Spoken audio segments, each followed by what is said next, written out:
1 साल बीत चुका था। ढोलकपुर वापस शांत था। गांव के लोग फिर से खुशी से जीने लगे थे।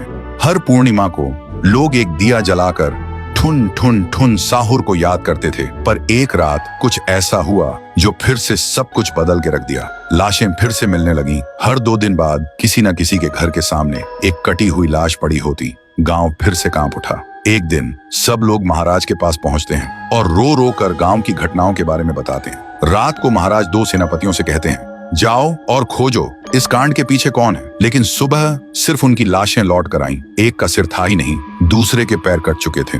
महाराज समझ गए कुछ तो लौट आया है, कुछ जो सिर्फ मौत का खेल खेल रहा है। और फिर कहते हैं, अब इस जंग का सामना मुझे ही करना होगा। उसी रात महाराज चुपके से गांव में आते हैं और एक पेड़ के पीछे खुद को छुपा लेते हैं। और ठीक रात के 2:30 बजे अचानक कहीं से धुआं छा जाता है और उस धुएं के अंदर से एक आवाज आती है,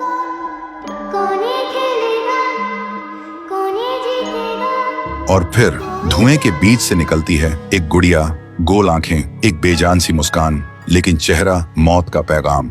वो गुड़िया एक घर के गेट तक जाती है और बच्चों जैसा एक गाना गाने लगती है। उसके गाने की आवाज सुनकर एक आदमी बाहर आता है और अगले ही पल वो गुड़िया उसका सिर चबा जाती है। वो आदमी तड़प तड़प के वहीं जमीन पर गिर जाता है। महाराज सब कुछ देखते हैं। उनकी आंखें भर जाती हैं। उन्हें समझ आ जाता है इसके सामने जाना मतलब खुद का अंत लिखना है। अगली सुबह गांव के लोग इकट्ठा होते हैं। महाराज कहते हैं, ये पिछले भूत से भी ज्यादा डरावनी है।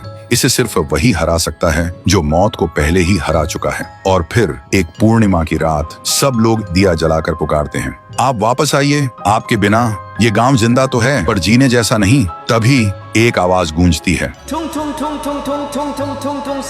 और उसी देह की आग से एक जलता हुआ पेड़ बनने लगता है और उसी पेड़ में से ठुन ठुन ठुन साहुर निकलता है। तभी फिर से वही धुआं छा जाता है और उसके साथ ही एक आवाज।